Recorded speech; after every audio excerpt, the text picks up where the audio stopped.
천안에 있는 독립기념관에 와 있습니다. 멋집니다. 네.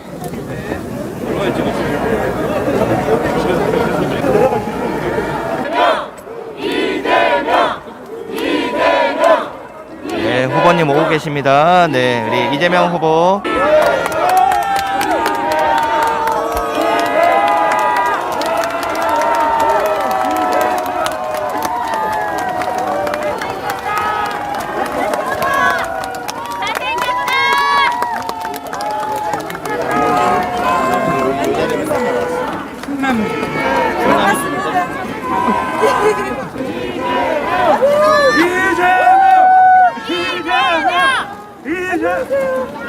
여러분, 여기가 제 처가 충청도 맞습니까? 예!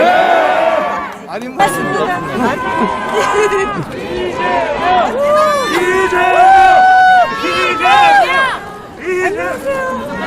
여러분, 여기가 제 처가 충청도 맞습니까? 예! 아닌 모양인데? 맞아요. 네, 충청도 맞습니까? 네! 대한민국의 모든 정치적 결정은 충청도가 한다는 소문이 있던데 맞나요? 네. 이 나라의 주인은 국민이고 모든 정치인들은 국민의 더 나은 삶과 국가 사회 발전에 총력을 다해야 하는 것이죠. 그래서 지금과 같은 위기의 시대에는 유능한 경제 대통령, 화해와 통합의 대통령이 필요하다라고 생각하는데 동의하십니까?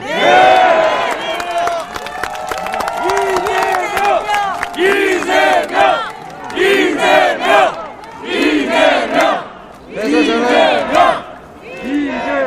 정치인의 가장 중요한 역할은 우리 국가가 가지고 있는 인적, 물적 역량을 최대한 모아서 국민들의 더 나은 삶을 만들어내고 이 국가사회가 국제 경쟁에서 이겨내고 그리고 더 성장, 발전하게 하는 것이다.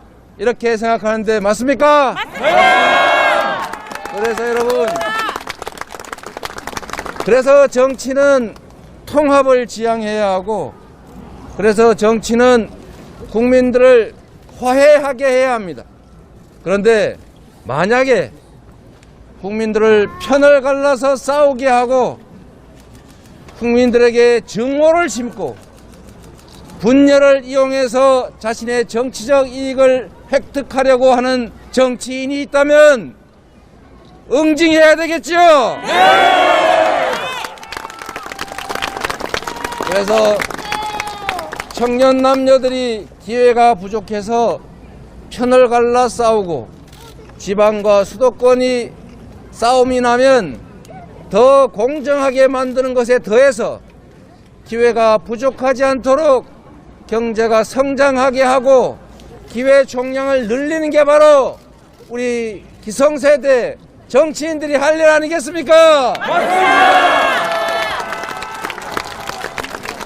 그래서 정치는 통합을 지향해야 하고 정치 지도자는 유능해야 합니다. 무능하고 무지한 정치 지도자는 나라를 망치고 선조처럼 전쟁을 유발해서 수백만의 국민들을 목숨을 뺏을 수도 있습니다. 지금 한반도의 전쟁 위기가 작게나마 커지고 있다. 그 원인 4개 중에 하나가 윤모 후보다. 원점 타격, 선제 타격하면 바로 전쟁 아닙니까? 군사 전문가가 정말로 핵과 대량 살상 무기의 공격이 명백하고 즉시 제재하지 않으면 바로 공격할 임박한 상황이면 그 제거를 위해서 타격을 할 수는 있지요. 그러나 그것은 군사 전문가가 할 얘기지 대통령 후보가 특별한 상황도 아닌데 선제 타격 운운해서 군사 긴장을 유발하는 것은 전쟁의 위협을 높이는 것입니다. 그렇지 않습니까?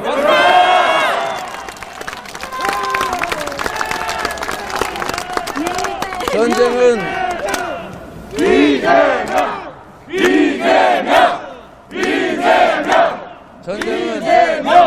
여러분, 전쟁은 영화 속에서 나오는 게임이거나 장난이 아닙니다. 한반도에 전쟁이 발발하면 180만이 사망할 것이다. 우리 국토는 완전히 초토화돼서 해방 이후로 돌아갈 것이다. 0.0000001%라 할지라도 전쟁의 위협을 최소화하는 것이 바로 지도자의 몫입니다. 싸워서 이기는 것은 하책이요, 싸우지 않고도 이기는 것이 중책이라면 싸울 필요가 없게 만드는 평화가 바로 최고의 안보입니다, 여러분.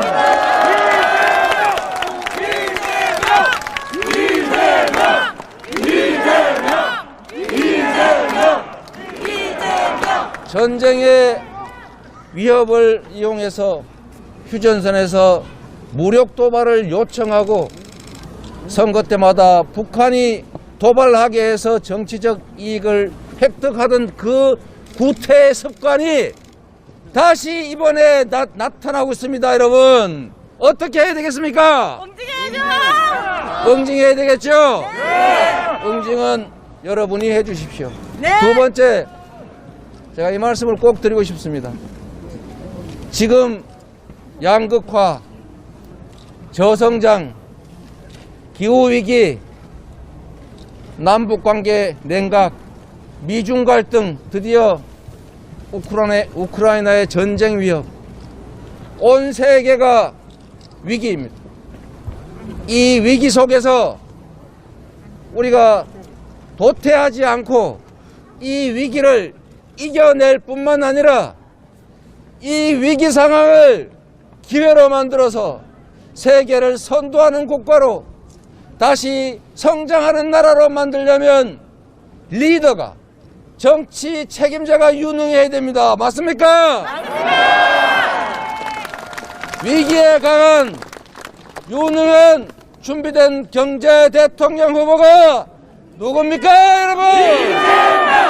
이재명! 제가 이 말씀을 안 드릴 수가 없습니다. 제가 웬만하면 남 얘기 안 하려고 했는데 여러분, 국가 최고 지도자가 국례처럼 권력 남용하고 너 범인이구나,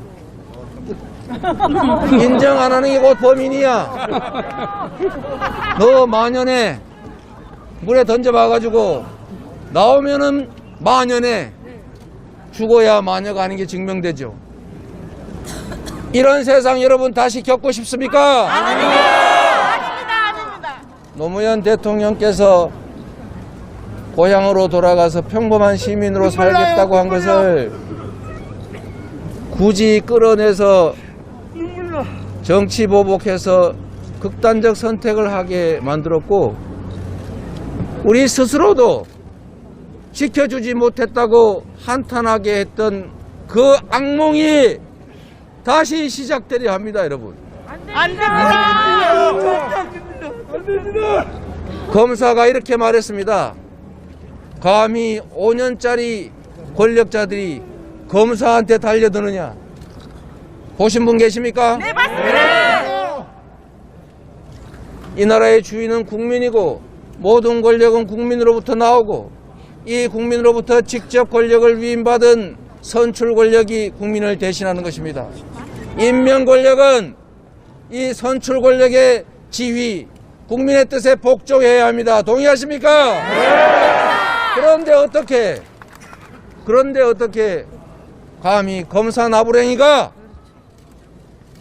5년짜리 선출 권력, 5년이면 지나갈 것들이 감히 검사한테 달려드느냐라고 말할 수 있습니까? 없어요. 말한 사람 여러분, 안 말해요. 세상 다 된 거지. 생각해 보십시오. 본인이 장기간 검찰 핵심 간부로 있었습니다. 이 정부에 중용돼서 엄청난 권력을 누렸습니다. 그러면 이 정부에 적폐가 있는 걸 봐줬다는 얘기입니까?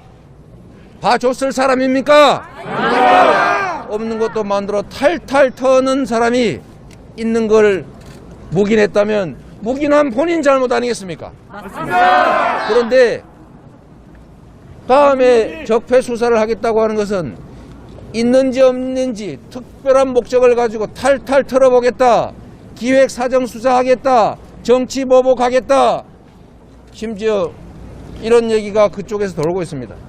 민주당 국회의원 40명 명단 있다, 100명 보낼 자신 있다, 완전히 괴멸시켜버리겠다, 이런 얘기들이 돌고 있습니다. 여러분, 정치 보복이 다시 우리를 슬프게 하는 그런 세상 만들고 싶으십니까? 여러분, 국가 권력을 사적으로 남용하면 나라가 망합니다. 신천지 얘기 어제 보셨습니까? 저는 이 사교 집단 때문에 정치 보복 당할 거 알고 그래도 경기도지사가 해야 할 일이니까 명부조사했고 강제 진단 요구했고 시설 폐쇄했고, 그래서 지금도 보이지 않는 곳에서 엄청난 공격을 받고 있습니다. 그런데 여러분, 대구에서 감염이 돼서 병원도 못 가고 집에서 대기하다가 환자들이 사망하는 그 처참한 환경 속에서 감염 확산을 막기 위해서 신천지를 압수수색하라고 복지부 장관의 요청을 받아서 법무부 장관이 압수수색하라고 지시까지 했는데 압수수색을 하지 않은 사람이 있습니다. 누굽니까? 악마! 이유는, 여러분, 이유는 앞으로 밝혀야 되겠지요. 그런데 생각해 보십시오. 지금 얘기되는 이유는 세 가지입니다. 첫 번째, 본인이 하신 말씀 같습니다. 복지부가 30만 명이 저항하면 심각해지니까 하지 말라고 했다. 거짓말. 첫째, 이게 말이 되는 소리입니까? 아닙니다. 복지부가 하지 말라면 안 합니까? 아닙니다. 경기도가 하지 말라면 안 해야 됩니까? 아닙니다. 복지부 장관은 하지 말라고 했다고 치고 법무부 장관이 하라면 상사가 지키는 지시를 이행해야 맞는 거죠? 네. 그런데 알고 보니 복지부가 법무부에 요청을 했다고 합니다. 거짓말일 건데. 그래서 두 번째 얘기가 나왔습니다. 압수수색 지시가 쇼라서 안 했다. 어제 말했습니다. 네, 들었습니다. 그게 어떻게 쇼일 수 있습니까? 국민이 죽어가고 있는 현장에서 감염이 확산되고 있고 그 감염의 원인을 제공한 수만 명의 신도들이 숨어 있는데 조사해야 될 거 아닙니까? 검사해야 될 거 아닙니까? 맞습니다.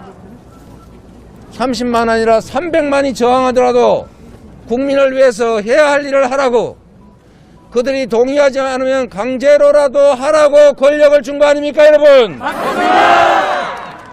경기도지사는 쥐꼬리만한 권한으로 명단 다 입수했는데 국가 검찰 권력을 통째로 가진 검찰총장이 왜 압수수색을 못한단 말입니까, 여러분? 세 번째 가능성이 있습니다. 저는 이 가능성이 제일 크다고 봅니다. 사교 집단과의 관계입니다. 첫 번째로 조선일보, 제가 얘기를 정확하게 해야 근거가 생기겠죠. 이 나라 유력지 중에 하나인 조선일보가 실명을 대고 이렇게 썼습니다. 왜 압수수색 안 했느냐? 땡땡 법사가 이만희도 영매이기 때문에, 영매를 건들면 당신 그 하고자 하는 일에 방해가 된다. 그러니 하지 말라라고 해서 안 했다고 한다는 얘기가 있다는 게 아니고 안 했다라고 아예 단정을 했습니다. 그 기사에서. 근데 그 기사 지금 없어졌는데 찾아 들어가면 찾을 수 있습니다. 저희도 봤습니다. 여러분, 그 신천지 교회가 내부적으로 지금 여러 차례 양심선언이 나왔습니다. 내가 윤석열한테 신세를 졌고 윤석열 때문에 살았으니까 빚을 갚아야 된다. 다 입당해가지고 도와줘라. 양심선언 보셨죠?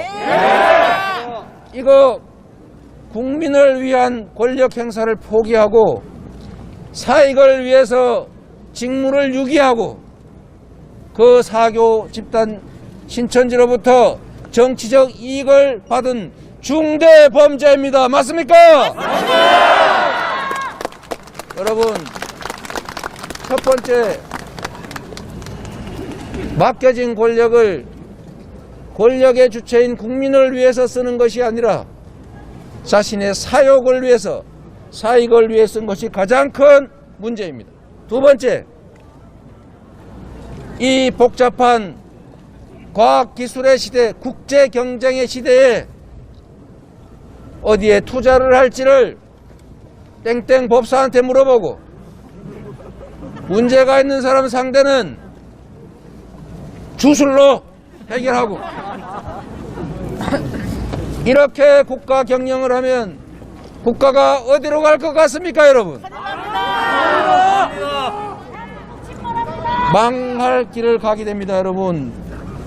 누가 되더라도, 어떤 사람이 하더라도 전문가에게 정확한 정보를 입수하고 정확하게 과학적으로 합리적으로 방향을 정하고 국가와 국민을 위한 정책을 결정해야 합니다.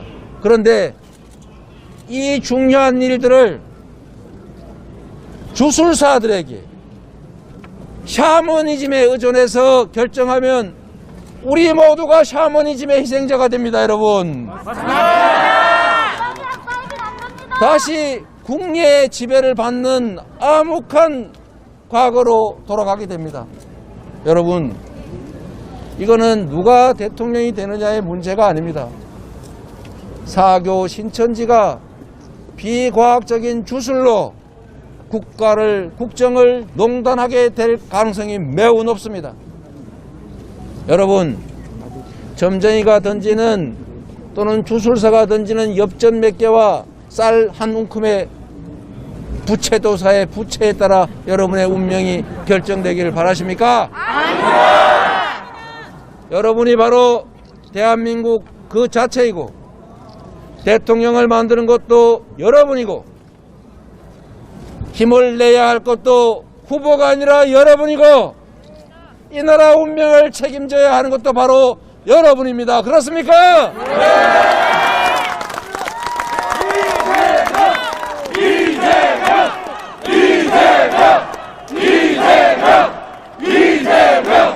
여러분, 저는 아무것도 가진 것 없는 소년공 출신으로 오로지 국민들에 의해서 작은 실적들을 인정받아 이 자리에 왔습니다. 제가 가진 게 아무것도 없는 사람입니다. 그러나 우리 국민들께서 성남시장 시켰더니 잘하더라. 호미 맡기고 농사 시켰더니 성과를 내더라. 이제 쟁기 한번 맡겨보자. 경기도 시켰더니 또 잘하더라. 이제는 트랙터를 맡겨서 큰 농사를 짓게 해보자. 이게 우리 국민들의 희망이었다고 생각합니다. 저는 약속을 지켰습니다. 정치인의 가장 큰 덕목은 국민과 한 약속을 지키는 것입니다. 권력을 위임받으면서 제가 한 약속 최하 95% 이상 지켰습니다. 거짓말하지 않았고 권력을 사적으로 쓰지 않았고 실적으로 실력을 검증받아 이 자리에 왔던 것처럼 여러분께서 기회를 주시면 대한민국을 지금까지와는 완전히 다른 세계를 앞서 나가는 선도국가로 기회부족으로 우리 청년들이 편을 갈라 싸우지 않고 실패를 두려워하지 않고 도전할 수 있는 그런 나라로 경제가 다시 회복되고 지속적으로 성장하는, 그래서 모두가 아이를 낳고 출생률도 올라가고 미래도 꿈꾸고 지방도 같이 잘 사는 그런 행복한 나라 꼭 만들겠습니다. 여러분 감사합니다.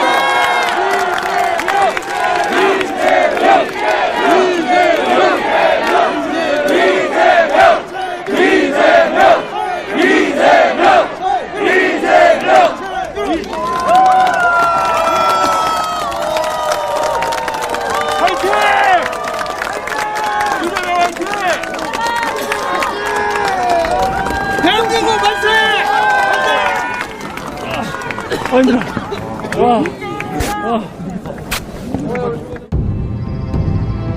조심 백은종 그 투쟁의 기록 개벽이 출간되었습니다.